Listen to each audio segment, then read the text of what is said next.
Hello guys, কেমন আছে আপনারা? আমরা নিশ্চয়ই ভালো আছেন, আমিও ভালো আছি। তো আমাদের ক্যামেরাম্যান আছে এখানে রানা ভাই এবং অনিক ভাই, এবং আমি রিপোর্টার চন্দন হালদার। তো আজকে আমরা ভূত দেখতে এসেছি এখানে, ঠিক আছে, এবং ধরেও নিয়ে যাবো। কিছু বাউন্ডার করেছে, তারা ঝাড়বে, ঠিক আছে। তো চলো আসুন, আমরা আজকে ভূত ধরবো। তো বন্ধুরা, আমরা সামনাসামনি চলে এসেছি। তো আমার ভয় লাগছে, আপনাদের নিশ্চয়ই ভয় লাগবে। তো দেখতে পাচ্ছেন এখানে হচ্ছে এই ঘরটি কিন্তু অনেক বছর পুরনো। তো ঘরটা দেখুন, এই ঘরের ভিতর থেকে কিন্তু অনেক ভালো শব্দ আসছে। বুঝতে পারছেন কিসের শব্দ আসছে? ঘরটার ভিতরে কি এমন ভূত আছে? তো ঘরে তো বাঁশ দেওয়া ভূত, মনে হচ্ছে ঘর থেকে মনে হচ্ছে আজ 25 বছর আগে কেউ মারা গিয়েছিল, কিন্তু এখানে তো আমরা কিছু শুনতে পাচ্ছি না। তো আমরা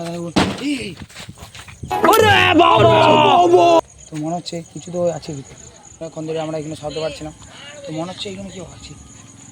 আরে বন্ধুরা, এটা কি? বন্ধুরা দেখছেন, এটা কি? বন্ধুরা দেখতে পাচ্ছেন গেটটা বাজছে, আমরা এখানে এসেছি। তো বন্ধুরা, হ্যাঁ তুই কে? আমি তোরা এখানে কেন এসেছি? আমরা এখানে তোকে ধরতে এসেছি। এটা আমার এলাকা।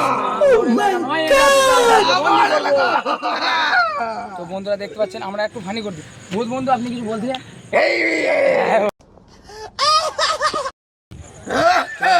স্পর্ধা আমাদের তান্ত্রিককে ডাকবো, পুড়িয়ে শেষ করে দেবে। পারবে না। তো বন্ধুরা দেখতে পাচ্ছেন, আমরা দেখেন তান্ত্রিকরা নেমে গেছে। তো ভূত তো আজকে তো শেষ করে ফেলবো। अब देख तू अब तू गया बेटा, अब तू गया देख।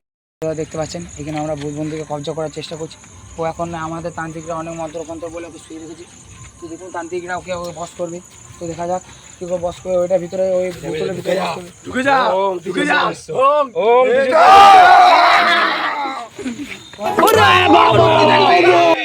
দেখবি আমার শক্তি, দেখবি।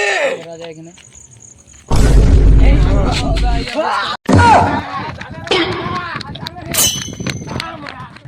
দেখতে পাচ্ছেন এখানে আমাদের কি করলো, আসলে তান্ত্রিক দিকে ভূত এমন শক্তি দেখালো যে হীরা বেটে করে দিল।